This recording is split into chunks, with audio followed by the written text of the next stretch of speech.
नमस्कार, आप सभी का जन टीवी उत्तराखंड में स्वागत है। मैं हूं आपके साथ दीपिका जांगिड़। खबरों की शुरुआत करेंगे उससे पहले एक नजर हेडलाइंस पर।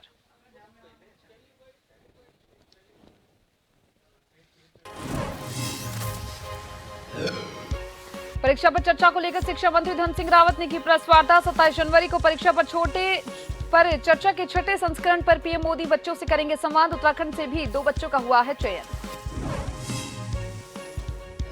जोशीमठ में भूधसाव के चलते बोर्ड के छात्रों की बड़ी परेशानियां। शिक्षा मंत्री रावत ने अधिकारियों को दिए निर्देश, छात्रों को न हो कोई परेशानी, किसी भी शहर में परीक्षा केंद्र चुनने का दिया विकल्प।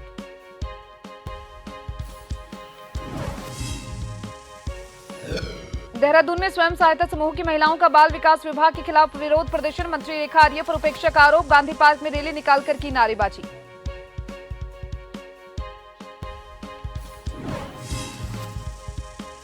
सितारगंज में जायडस वेलनेस एम्प्लॉयंस यूनियन के वर्कर्स का धामी सरकार के खिलाफ प्रदर्शन। 214 दिन से बैठे हैं धरने पर। नगर पालिका परिषद चेयरमैन हरीश दुबे का भी मिला समर्थन।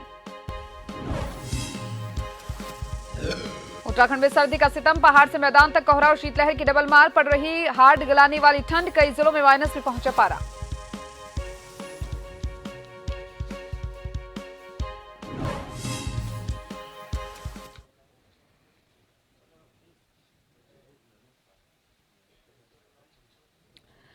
खबरें विस्तार से। प्रधानमंत्री नरेंद्र मोदी आगामी 27 जनवरी को दिल्ली के ताल कटोरा स्टेडियम में परीक्षा पर चर्चा करेंगे और इसके लिए 81,315 छात्रों, 11,868 शिक्षकों और 5,496 अभिभावकों ने रजिस्ट्रेशन करवाया है।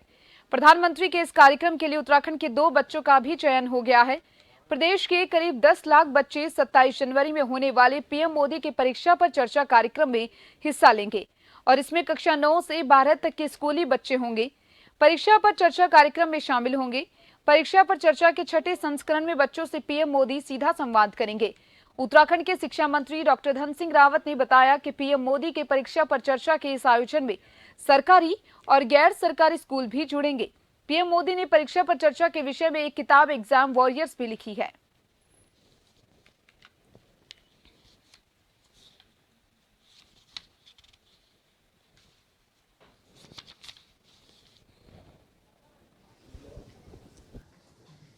हर साल की भांति इस वर्ष भी 27 तारीख को देश के यशस्वी प्रधानमंत्री जी परीक्षा पे चर्चा कार्यक्रम में पूरे देश के बच्चों को संबोधित करने जा रहे हैं और हमने तय किया है कि लगभग 5,500 जो हमारे शासकीय, अशासकीय, अर्ध सरकारी विद्यालय हैं, इनमें हम बड़ी बड़ी एलईडी लगा के इस कार्यक्रम को आयोजित करने जा रहे हैं। एवरेज जो है 300 से लेकर 400 बच्चे एक कार्यक्रम में रहने वाले हैं, तो एक बड़ा इवेंट ये बच्चों के लिए हो रहा है।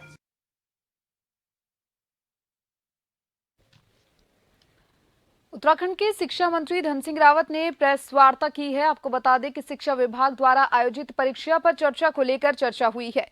27 जनवरी 2023 को परीक्षा पर चर्चा होनी है। पीएम मोदी द्वारा दिल्ली में ताल कटोरा स्टेडियम में आयोजित होगा कार्यक्रम। परीक्षा पर चर्चा को लेकर प्रधानमंत्री द्वारा परीक्षा वॉरियर्स पुस्तक भी लिखी गई।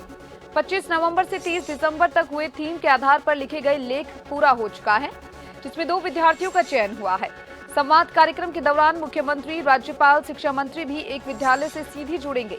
लगभग 5,500 शासकीय, अशासकीय, अर्ध सरकारी स्कूल के विद्यार्थी कार्यक्रम में शामिल होंगे। 20 से 25 जनवरी तक पूरे प्रदेश में हर ब्लॉक हेडक्वार्टर, जिला हेडक्वार्टर पर नगर निगम क्षेत्र में बच्चों के लिए कराई जाएगी पेंटिंग प्रतियोगिता।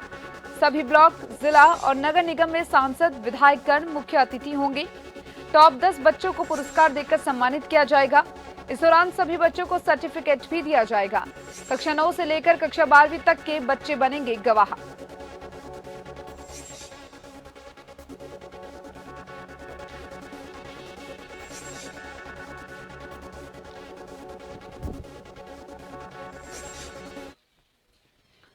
उत्तराखंड के जोशीमठ में जमीन धंसने से पूरी व्यवस्था अस्त व्यस्त हो गई है और इसके चलते वहां के छात्रों पर भी काफी प्रभाव पड़ा है।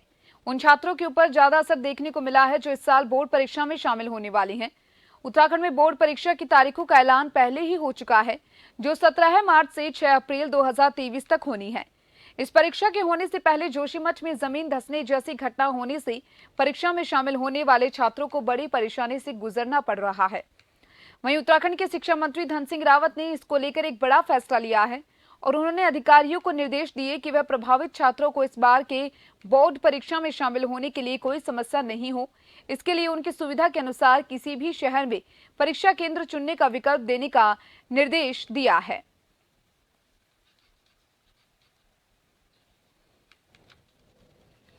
हमने निर्णय लिया है कि हमारे लगभग 150 से ज़्यादा बच्चे ऐसे जो हाई स्कूल और इंटरमीडिएट के बोर्ड के परीक्षा में बैठने वाले हैं और 25 से ज़्यादा बच्चे ऐसे कि जो सीबीएसई बोर्ड के परीक्षा में बैठने वाले हैं। तो उनके लिए अब हमने एक ऑप्शन दे दिया है कि जहाँ भी उनका परिवार सेटल होगा या किराए पे जाएगा या विस्थापन में जाएगा या जहाँ उनकी इच्छा होगी, वो बोर्ड की परीक्षा और सीबीएसई बोर्ड की परीक्षा जो है जहाँ उनकी रुचि होगी वहाँ उनके पेपर कराए जाएंगे।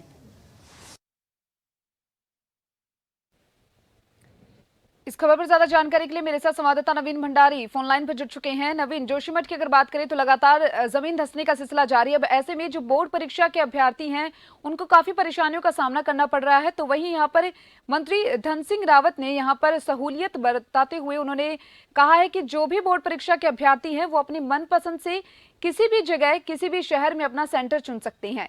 क्या कुछ कहेंगे?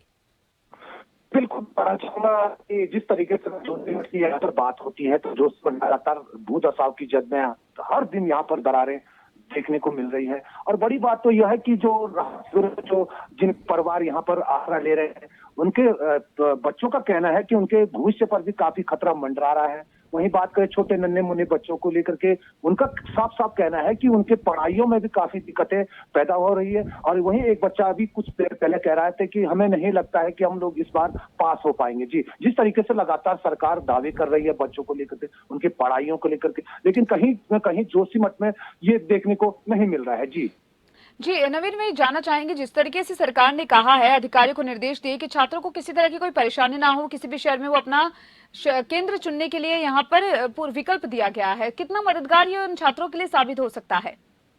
जी बिल्कुल, अगर आने वाले समय की अगर बात करना चाहेंगे तो आने वाले समय जो होगा सही भी निकल सकता है। लेकिन जोशीमठ की अगर यहाँ पर बात होती है तो जोशीमठ के लिए कहीं भी रास्ता सही नजर नहीं आ रहा, क्योंकि लोग राहत शिविरों में, अधिकांश जो यहाँ के जो पीड़ित परिवार हैं वो इस वक्त राहत शिविरों में रह रहे हैं। हालांकि जोशीमठ पलायन भी हो चुका है। ऐसे में जो पीड़ित परिवारों के जो बच्चे हैं वो इस वक्त उनका भविष्य पर काफी खतरा मंडरा रहा है। साफ साफ उन बच्चों का कहना है कि उन्हें नहीं लगता है कि वो इस बार कहीं पर भी उनका इस विद्यालय में उनका मन लगेगा या वो पास हो पाएंगे। जी चलिए नवीन, बहुत बहुत शुक्रिया आपका तमाम जानकारी को साझा करने के लिए।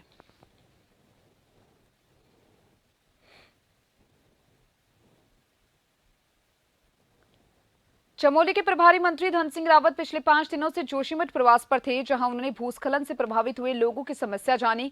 मीडिया से मुखातिब धन सिंह रावत ने कहा कि अब ऐसे कोई स्थान चिन्हित नहीं किए जा रहे जहां पर नई दरारें सामने आ रही हो। उन्होंने कहा कि मुख्यमंत्री और प्रधानमंत्री खुद जोशीमठ की मॉनिटरिंग कर रहे हैं। केंद्र सरकार की 5 एजेंसियां काम कर रही है, जबकि राज्य सरकार की 3 एजेंसियां। तो वहीं इस मामले को लेकर कांग्रेस प्रदेश अध्यक्ष ने प्रभारी मंत्री धन सिंह रावत पर प्रहार किया। उन्होंने कहा कि यदि कांग्रेस मुख्यमंत्री आवास नहीं घेरती तो सरकार नहीं जागती। साथ ही उन्होंने कहा कि इस इसरो की रिपोर्ट और पिछले 2 साल पहले रेहनी में हुई घटना को लेकर भी सरकार नहीं चेती थी।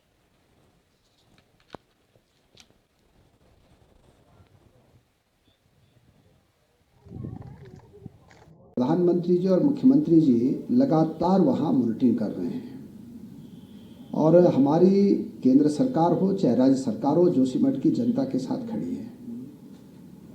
और ये मैं नहीं कह रहा हूँ, ये वहाँ के प्रभावित लोग भी कह रहे हैं कि पहली बार जो है सरकार ने इतने क्विक जो है वहाँ पे व्यवस्थाएं बनाए हैं। हम लोग 950 रुपये जो विस्थापित लोग हैं उनके होटल का किराया दे रहे हैं पर डे, 450 रुपये उनको खाने के लिए दे रहे हैं। कर दी व्यवस्थाएं करने में। इसरो की रिपोर्ट आ चुकी थी, उसका भी संज्ञान नहीं लिया।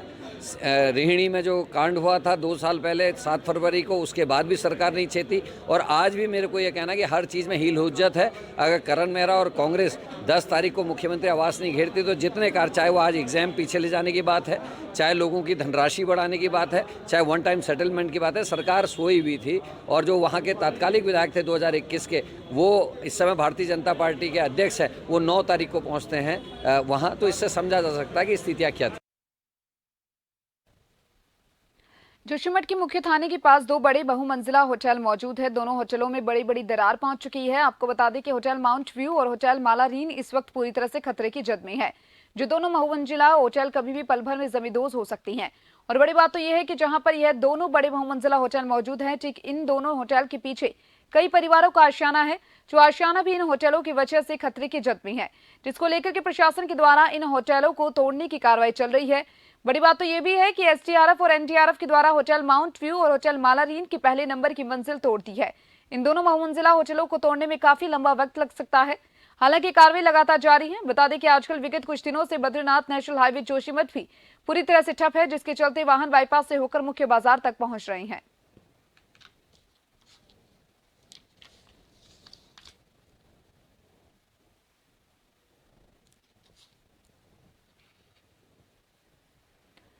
जोशीमठ में आजकल लगातार भू धसाव के चलते अब लोग पलायन होते हुए दिखाई दे रहे हैं। आपको बता दें कि देवनगरी इस वक्त पूरी तरह से खतरे की जद में है। लगभग सारे वार्डों में मोटी मोटी दरार पड़ चुकी है, जिसके चलते कई आशियाने खतरे की जद में हैं, जिस कारण अब लोग अपने घरों को छोड़ रहे हैं और साथ ही साथ कई किराएदार भी आशियाने को छोड़ रहे हैं और जोशीमठ से पलायन कर रहे हैं, जिसके चलते जोशीमठ में काफी सन्नाटा पसरा हुआ है। बस दिखाई दे रहा है तो चारों तरफ मोटी मोटी दरारें। जो दरार इस वक्त जोशीमठ के लोगों के लिए मुसीबत बन गई है। कई आशियाने इस वक्त पूरी तरह से खतरे की जद में हैं, जिस कारण देवनगरी में चारों तरफ दहशत का माहौल बना हुआ है। तस्वीरों में आप देख सकते हैं कि किस तरह से जोशीमठ से लोग पलायन करते हुए देखे जा रहे हैं, जो कि आप तस्वीरों में अंदाजा लगा सकते हैं।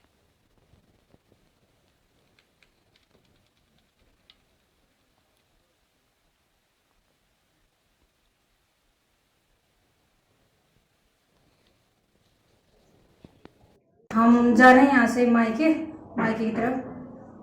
कितने जाने तो मन नहीं कर रहा, तो क्या करें, जाना पड़ेगा। कितने सालों से थे आप जोशीमठ यहाँ में? हम 15-20 सालों से थे। कितना दुख हो रहा है आपको इस वक्त दूर तो जोशीमठ बहुत छोड़ है के? हमें।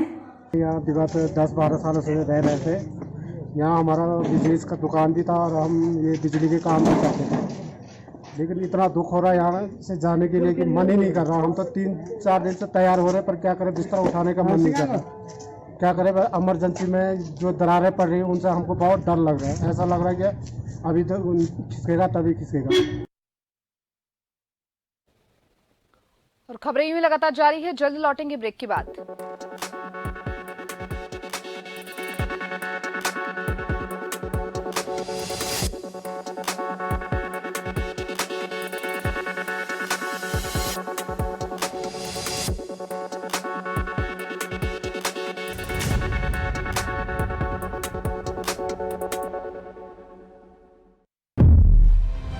हर युवा के हाथ रोजगार होगा, जो कभी नहीं हुआ इस बार होगा। विकल्प रहित संकल्प आधार होगा। समृद्ध उत्तराखंड का स्वप्न साकार होगा। उत्तराखंड के विकास में युवाओं की बढ़े भागीदारी। धामी सरकार की रोजगार सृजन में है पूरी तैयारी। सरकारी संस्थानों के साथ साथ प्राइवेट सेक्टर और स्वरोजगार की योजनाओं में पारदर्शी प्रक्रिया अपनाते हुए हर हाथ को रोजगार से जोड़ने के लिए धामी सरकार ने खोला नौकरियों का पिटारा। जो हमारे यहाँ पर 30,000 नियुक्तियां जो हमारी रिक्त हैं, उन 30,000 नियुक्तियों पर उनको भरने का हमने संकल्प लिया है। रोजगार की प्रक्रिया को आगे बढ़ाने का संकल्प लिया है। उस पर हम बहुत तेजी से काम कर रहे हैं। अक्टूबर के माह में इसके विज्ञापन जारी हो गए, इसके कैलेंडर निकल गए और दिसंबर और जनवरी तक सारी की सारी भर्तियां संपन्न हो जाएंगी। ये पहली बार इस प्रकार का निर्णय लिया गया है। रोजगार मेलों में अभ्यर्थियों को मिली नई उड़ान। विदेश रोजगार प्रकोष्ठ करेगा विदेश में नौकरी की राह आसान। सरकारी विभागों, निगमों और प्राइवेट सेक्टर के साथ साथ कृषि, पशुपालन, उद्यान, होम स्टे, दुग्ध डेयरी और अन्य तमाम क्षेत्रों में युवाओं को मिल रहा रोजगार। खत्म हो रहा बेरोजगारों का इंतजार। उत्तराखंड सरकार का बहुत सहयोग है कि उन्होंने हमें इस काबिल बनाया। समूह के थ्रू हमें मतलब पहचान दी कि हम कुछ कर पाएं। बहुत बहुत धन्यवाद। उत्तराखंड सरकार जैसे युवाओं के लिए नए रोजगार के अवसर निकाल रही है। मुझे लगता है ITI में आने के बाद मेरा जो भविष्य है वह सुरक्षित हाथों में है और मेरे को जॉब मिल ही जाएगी। 21वीं सदी के तीसरे दशक को उत्तराखंड का दशक बनाने के लिए युवाओं के हाथों को मजबूत कर रही धामी सरकार। खुशहाल हो उत्तराखंड, मिले युवाओं को रोजगार, सर्वोत्तम राज्य बनाने का मिलकर करेंगे स्वप्न साकार। कृषि और बागवानी, सगंध पुष्प उत्पादन, जड़ी बूटियों को प्रोत्साहन, जैविक क्लस्टर और आउटलेट की स्थापना, PM सम्मान निधि से किसानों का समृद्ध हो रहा जीवन। प्रदेश में जैविक खेती की व्यापारिक संभावनाओं को बढ़ाने के साथ साथ जड़ी बूटी और सुगंधित पौध आदि के क्षेत्र में अपार संभावनाओं के द्वार खोल रही सरकार। प्राकृतिक कृषि उत्पादों की बढ़ती मांग का ज्यादा से ज्यादा मुनाफा राज्य के किसानों को मिले, इसके लिए स्टेट मिलेट मिशन संचालित किया जा रहा है। उत्तराखंड के काश्तकार पहाड़ में प्रचलित परंपरागत खेती में आधुनिक तकनीकी ज्ञान को शामिल कर भूमि की उत्पादकता के साथ फसलों का उत्पादन बढ़ा रहे हैं। काश्तकारों की मदद कर किसानों की आय और उनके जीवन स्तर में अभूतपूर्व परिवर्तन लाया जा रहा है। इस बार के कृषि बजट में कृषि को हाईटेक बनाने के साथ साथ प्राकृतिक कृषि पर भी अभूतपूर्व रूप से फोकस किया गया है। आत्मनिर्भर प्राकृतिक किसान योजना में प्राकृतिक खेती को बढ़ावा देने के लिए 10 करोड़ रुपए का प्रावधान किया गया है। 5 करोड़ रुपए से प्राकृतिक कृषि नमामि गंगा कॉरिडोर को शुरू किया जा रहा है और प्रदेश की कुल कृषि योग्य भूमि में से 2.17 लाख हेक्टेयर क्षेत्रफल को जैविक कृषि के तहत विकसित किया गया है। प्रदेश के किसान भाइयों को समृद्ध बनाने के लिए धामी सरकार अनेक कल्याणकारी योजनाएं चला रही है। पर्वतीय क्षेत्रों में बारानी खेती को नई ऊंचाई देने के लिए उत्तराखंड जलवायु अनुकूल बारानी कृषि परियोजना को मंजूरी मिली, तो वहीं फार्म मशीनरी बैंक में कृषि उपकरण उपलब्ध कराए जा रहे हैं। किसान भाइयों को 3 लाख और महिला स्वयं सहायता समूहों को 5 लाख तक का ब्याज मुक्त ऋण दे रही है सरकार। एरोमा वैलियों के साथ साथ जैविक चाय बागान भी विकसित किए जा रहे हैं। पहाड़ के उत्पादों को ज्योग्राफिकल इंडिकेशन दिलाने के लिए भी राज्य सरकार बढ़ा रही है कदम। समृद्ध हो किसान, खुशहाल हो प्रदेश, धामी सरकार का यही है मूल उद्देश्य।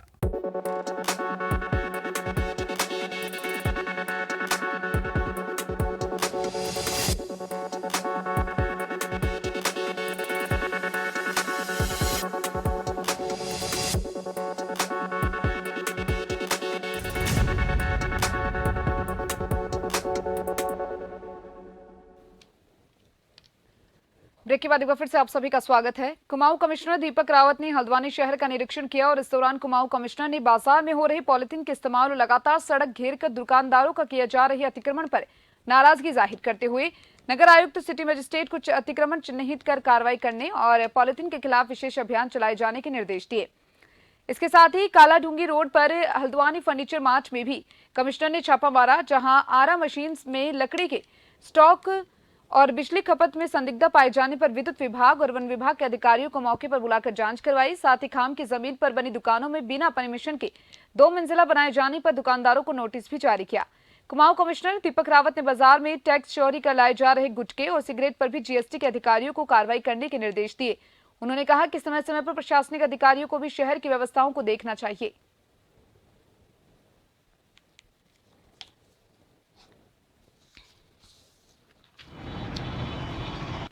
उत्तराखंड सरकार ने भी पॉलिथीन को जो पन्नी है कैरी बैग प्रतिबंधित किया है और माननीय उच्च न्यायालय ने भी इसमें एक PLB विचाराधीन है जिसमें निर्देश दिए हैं कि इससे बहुत सारे नुकसान हैं और हमारा जो सैनिटेशन का सिस्टम है वो इससे चोक हो रहा है। लेकिन मैं देख रहा हूँ कि हल्द्वानी सिटी में इस पर कोई प्रभावी कार्रवाई नहीं हो रही है और पिछले 6 महीने में कई निर्देश देने के बाद भी, कई VCs में कहने के बाद भी इनफैक्ट पॉलिथीन खुलेआम ही बिक रही है, सब्जी में हो चाहे फल में हो। इसमें कोई जागरूकता अभियान भी मुझे लगता नहीं कि हो रहा है कि अब झूला लेके चलें या कुछ और चलें।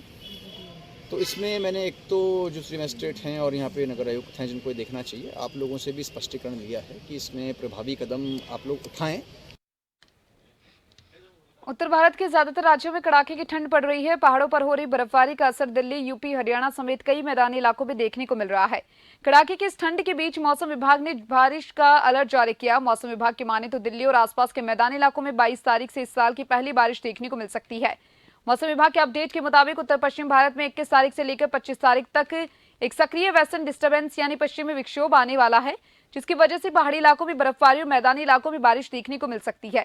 मौसम विभाग के मुताबिक जम्मू कश्मीर, लद्दाख, हिमाचल प्रदेश और उत्तराखंड के कुछ इलाकों में 18 और 19 जनवरी को हल्की बारिश या बर्फबारी देखने को मिल सकती है। वहीं 20 जनवरी को एक्टिव होने वाले पश्चिमी विक्षोभ के कारण उत्तर पश्चिमी भारत के कई राज्यों में 22 से 24 जनवरी तक बारिश देखने को मिलेगी। वहीं 20 से 24 जनवरी के बीच हिमाचल प्रदेश, उत्तराखंड, जम्मू कश्मीर और लद्दाख में बर्फबारी हो सकती है।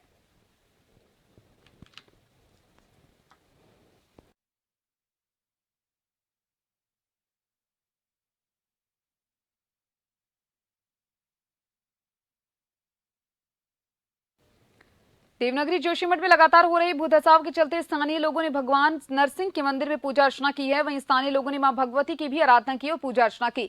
बड़ी बात तो यह है कि जोशीमठ के शंकराचार्य स्वामी अविमुक्तेश्वरानंद सरस्वती महाराज के सानिध्य में भगवान नरसिंह मंदिर में भव्य महायज्ञ का आयोजन किया गया, जिस दौरान कई पंडित और विद्वान भी इस महायज्ञ में शामिल हुए।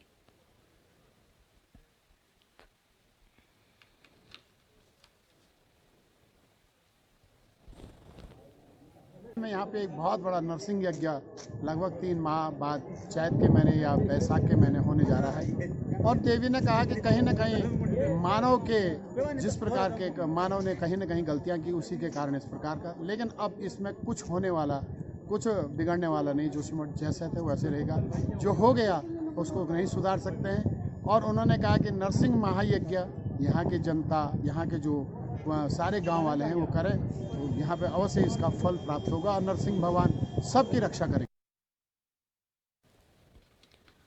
राजकीय कन्या इंटर कॉलेज कोटद्वार में ओएनजीसी फाउंडेशन द्वारा डेस्क किट कार्यक्रम का आयोजन किया गया, जिसमें मुख्य अतिथि के तौर पर विधानसभा अध्यक्ष रीतू खंडूरी पहुंची है और इस दौरान उनके द्वारा प्राथमिक विद्यालय के बच्चों को डेस्क किट बांटे गए। इस दौरान उन्होंने कहा कि बच्चों को इंक्रीज करने व शिक्षा के क्षेत्र से जोड़ने के लिए एनओजीसी फाउंडेशन का धन्यवाद किया गया।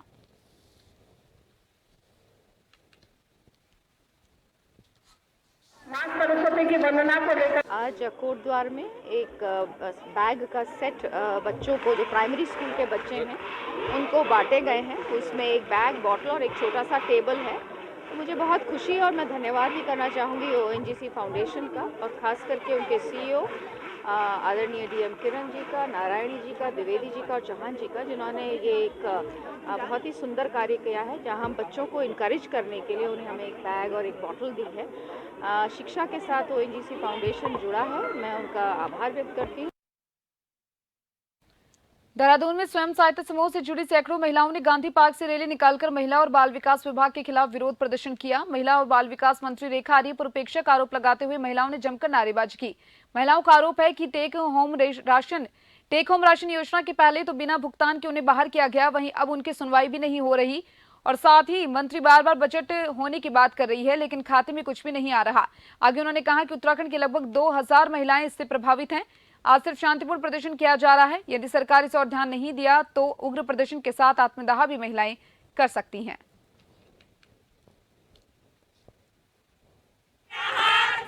आज स्वयं सहायता समूह की महिलाएं हम लोग सब एकत्रित हुए हैं। यहाँ पे हमारी 2 मांगे हैं टेक होम राशन को लेके। एक तो हमारा भुगतान जल्दी किया जाए, दूसरा हमारा स्वयं सहायता समूह का जो काम है वो हमें वापस दिया जाए। देखिए, अभी तो हम सरकार से विनती कर रहे हैं, बहुत आराम से कर रहे हैं, 1 साल से कर रहे हैं और अभी सरकार के कान पे जू नहीं रेंग रही है। अगर ऐसे ही रहा तो हम लोग इतना, मतलब कहते हैं ना, नारी से घर है, नारी से सब कुछ है, तो हम लोग इतने आक्रोश में आ जाएंगे कि सड़कों पे उतरेंगे। दूसरा, हम लोग अनशन करेंगे। उधम सिंह नगर जिले में कोतवाली के अंतर्गत उत्तर प्रदेश उत्तराखंड सीमा स्थित 17 मील पुलिस चौकी प्रभारी संदीप पिलखवाल के नेतृत्व में पुलिस टीम द्वारा मुखबिर की सूचना पर कार्रवाई की गई। इस दौरान कंचनपुरी गांव में मौके पर दबिश देकर गौकशी करते हुए 3 अभियुक्त गणों को अवैध सामान और उपकरणों के साथ गिरफ्तार किया, जिनके खिलाफ उत्तराखंड गौवंश संरक्षण अधिनियम के तहत अभियोग पंजीकृत कर और आवश्यक कार्रवाई करते हुए न्यायालय में पेश किया गया। वहीं कंचनपुरी निवासी गिरफ्तार अभियुक्त गण अब्दुल सलाम, बसीरा और सद्दाम हुसैन को गिरफ्तार किया गया।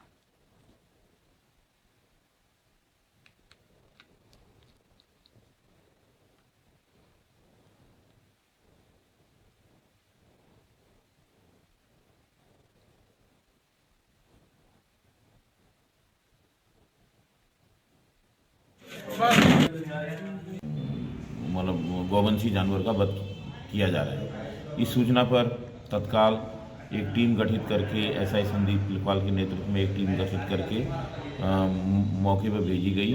तो वहाँ पे अब्दुल सलाम, बसीरा और सद्दाम, इन तीनों के कब्जे से कटे हुए गौमांस के पीसेज करीब 95 किलो और उनको काटने वाले हथियार बरामद हुए। तीनों को गिरफ्तार कर गौवंश संरक्षण अधिनियम के तहत जेल भेजा जाए। इन सभी खबरों के साथ फिलहाल के लिए इस बुलेटिन में इतना ही। मुझे दीजिए इजाजत। नमस्कार।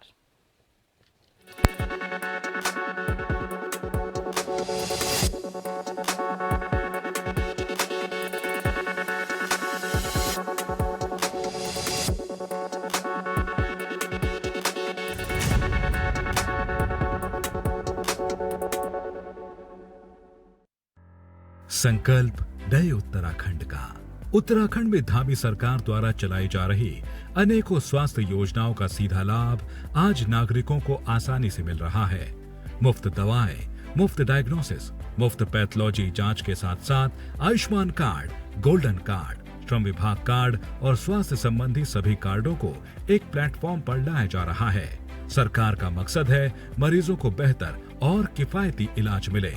निःशुल्क और कैशलेस चिकित्सा उपचार ने पकड़ी रफ्तार। नेशनल पोर्टेबिलिटी की सुविधा भी दे रही सरकार। आयुष्मान भारत, प्रधानमंत्री जन आरोग्य योजना और अटल आयुष्मान योजना में 102 राजकीय, 120 निजी चिकित्सालय सूचीबद्ध किए गए। 25 प्रमुख बीमारियों के 1600 पैकेज दे रही राज्य सरकार।